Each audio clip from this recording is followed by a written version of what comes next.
It's true. Inside of us, we both know you belong with Victor. You're part of his work, the thing that keeps him going. If that plane leaves the ground and you're not with him, you'll regret it. Maybe not today, maybe not tomorrow, but soon and for the rest of your life. But what about us? We'll always have Paris. We didn't have. We lost it until you came to Casablanca. We got it back last night. When I said I would never leave you. And you never will.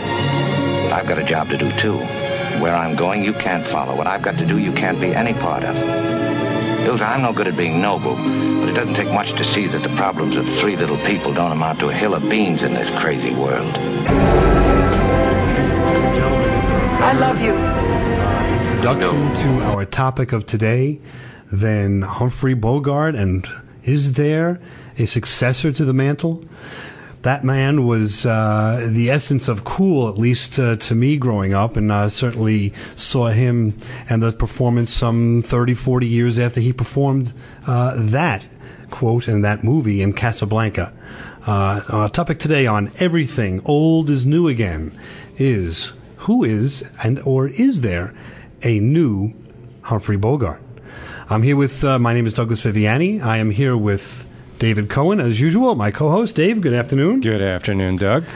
We are discussing an iconic figure in the American cinema who was elected, I believe, a few years ago as America's, I think it was by the American Film Institute, the greatest movie star of all time. Now, certainly that can be debated, but it can't be debated how cool Humphrey Bogart was and the nobility in that character that he created of Rick in Casablanca.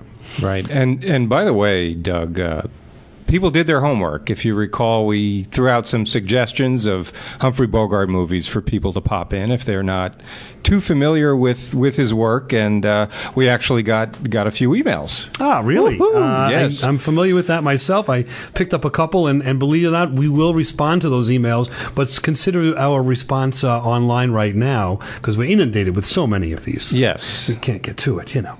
But long story short, I've seen a bill from SIOS that suggested Sylvester Stallone, and he had created some iconic characters in Rambo and Rocky, but I'm not so sure that he would be in the category of greatest movie star of all time. Certainly not the best actor. No. But he did create. Well, listen, characters. the first Rocky, unbelievable. I mean, he wrote it. He was the whole package, and which won, by the way, an Oscar for Best Picture. Let's not forget. Right, and the iconic character. And look, if he did nothing else the rest of his life, he'll always be remembered for that.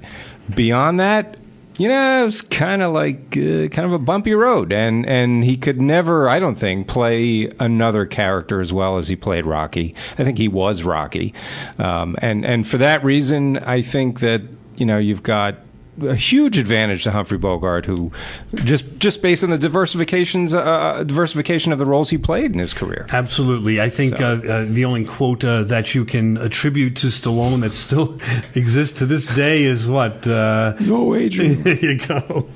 Other than that, every character is the same. Every character is the same guy, basically. Right.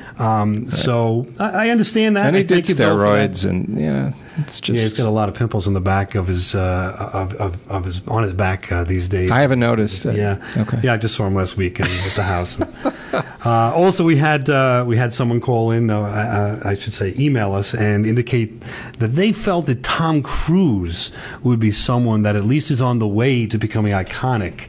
I don't know if it would be for the movies or some other reason. Yeah, but Tom Cruise, I think, is a different type than Humphrey Bogart. I mean, yes, they were both. Tom Cruise is still a leading man, but Tom Cruise is more of a debonair kind of cool guy. Humphrey Bogart was, first of all, much better actor. And Tom Cruise has sort of, over the years, become, I hate to say it, but a little bit of a joke. And that never happened with Bogey. Certainly a character of himself. And the only caricature that I remember of Bogart was on Bugs Bunny, of course. Great minds. Yeah, great minds. His character from The Treasure of Sierra Madre walked through a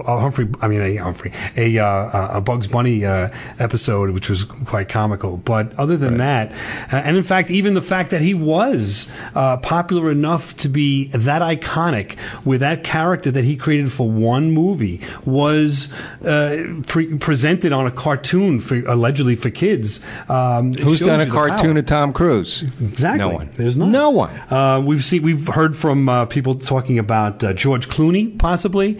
Humphrey Bogart was a character off the screen as well. He was the original, if you don't remember this or know this, he was the original creator of the Rat Pack.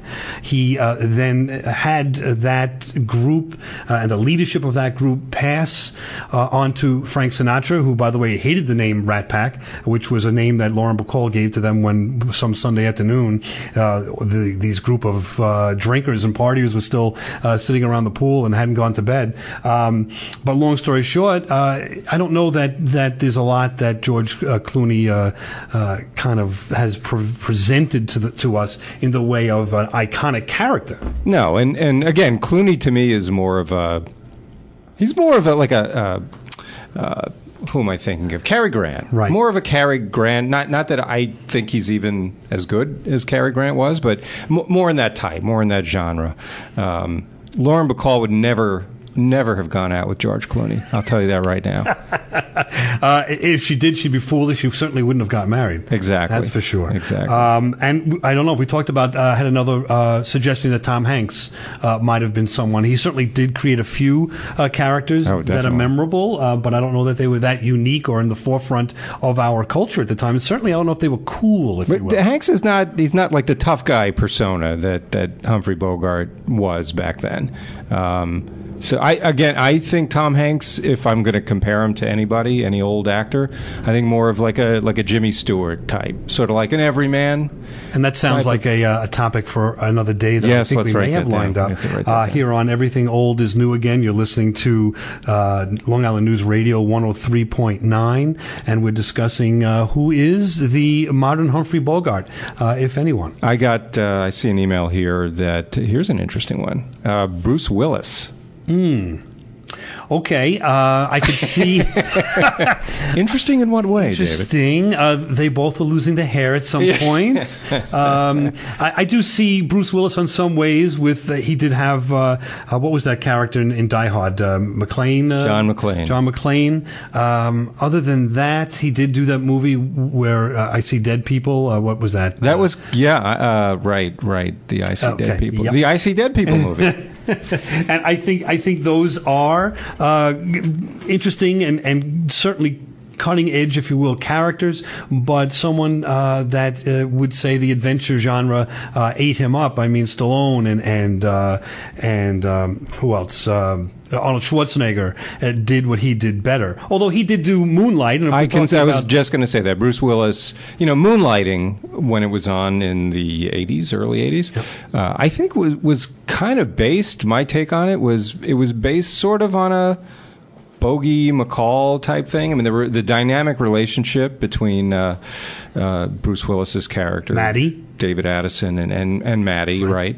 Very tumultuous, very dynamic. So I think Bruce Willis, in that way, I think personified an element of Humphrey Bogart. I think he has a sort of a toughness to him that Bogey had as well. As far as acting goes, I don't know. I mean, Bruce Willis, you're right. He ended up doing a lot of adventure movies, but he was also in a lot of comedies, which Bogey didn't really do. He was in comedies. He did some serious movies like the Dead People movie, who I guess that'll be another topic. Movies who are better known by their quotes than their movie titles.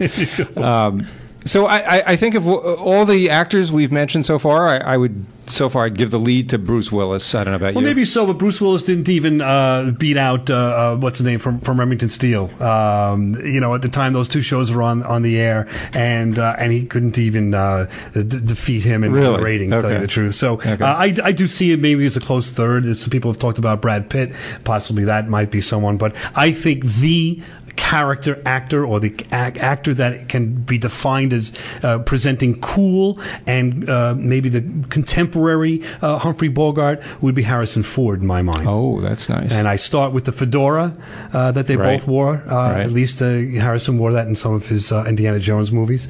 And in every Indiana Jones movie. He did, before he was losing it here and there, dropping it off. But he, to me...